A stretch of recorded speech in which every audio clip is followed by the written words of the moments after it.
nukuri iterambere ni ryiza. Truly, modernization is a good thing. Ariko nagira ndababwire ngo But I would like to say iri this. terambere This modern world rirashobora kwica impwemu yacu can destroy our spirit tutabaye maso. if we are not awakened Mbega and niki youth. muriko muragaburira impwemu yanyu? What are you feeding your spirit? Niki uriko urakura muri iyo telefone cubaka impwemu yawe? What is it that you're getting out of your phone that's constructive to the Iyi spirit, to telefone the hariho nature of the abantu spirit?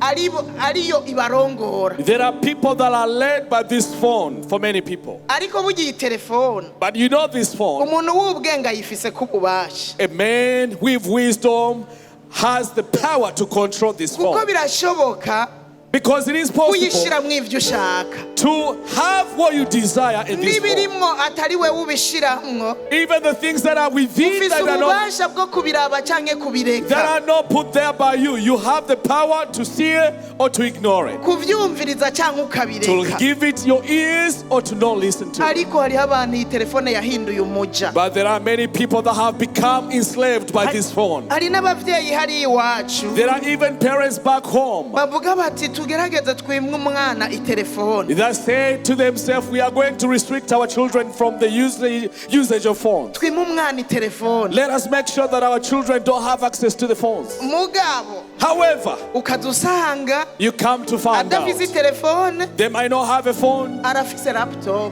but they have a laptop. Iyo laptop Now the laptop, ibyo wakorera mu telefone navyo urabikorera.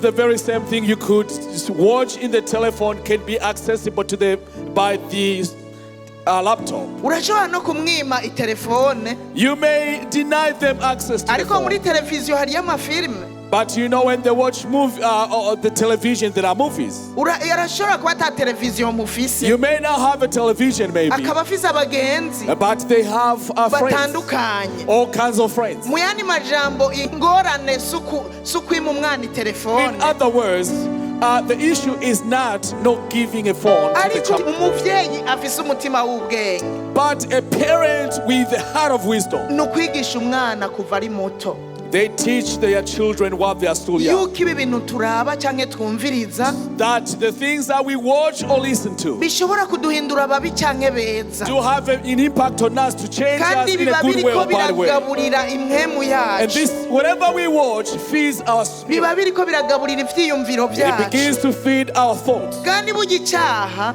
And the sin gihera mu vyiyumviro. begins from thinking. Nta numwe ashobora gukora icyaha kitahereye mu No one vyiyumviro. can commit a sin without thinking first. Ubanza You kuciyumvirako, begin to meditate on that sin first. ukaciyumvirako, You meditate on the sin. kandi burya hajya n'icyaha gihagaze. And